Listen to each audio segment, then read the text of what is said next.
Ahojte, po dlhšej dobe vás opäť vítam pri tutoriáli o programovaní v C++. Dnes si ukážeme program zameraný na funkcie. Čiže opäť začneme include iostream. A teraz použijeme ešte ďalšiu knižnicu, ktorá je zameraná na matematické výpočty. Opäť include.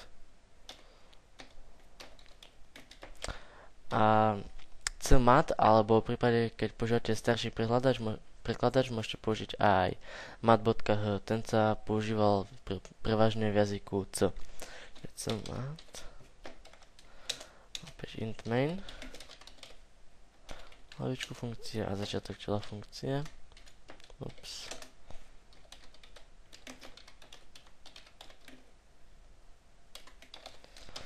Tak, a teraz si potrebujeme vyrobiť prototyp pre rozlohu v štvorcových metroch. Použijeme typ double, ktorý umožňuje používať aj desatinné čísla.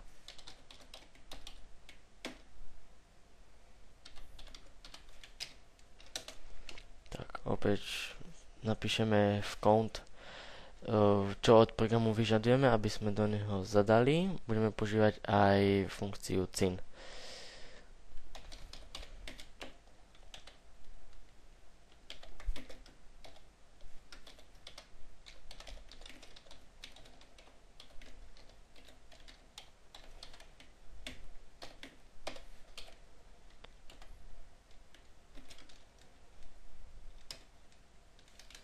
Tam som dve bodku, vyzerá to estetickejšie, ups.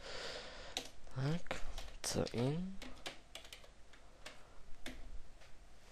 Opäť ešte prototyp máme vytvorený, takže area. Dobre. Tak, teraz potrebujeme vyrobiť prototyp na jednu stranu, čiže opäť double. A jedna strana, po anglicky side. A teraz použijeme samotnú funkciu z knižnice CMAT, čiže sqrt. Táto funkcia vypočítava druhú odmocninu z nejakého čísla, čiže v prípade, že je obsah štvorca a krát a, druhá odmocnina bude iba a. A práve táto funkcia to vypočíta. Čiže strana sa bude rovnať druhej odmocnine sqrt z čísla area, čiže ktoré sme zadali v tomto riadku. Tak, ukončím riadok. Všetka. Teraz count, ale tam ešte handle, nech to píše v novom riadku. Count.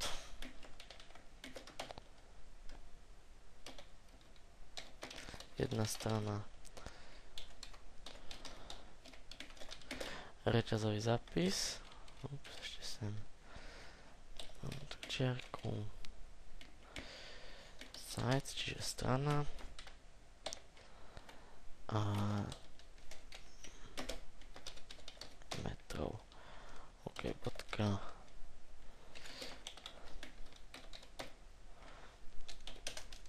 System pause, túto funkciu som použil aj v predchádzajúcich tutoriáloch a to umožní, že program neprebehne rýchlo, ale pozastaví sa, až kým nestlačíte ľubovoľnú klavesu.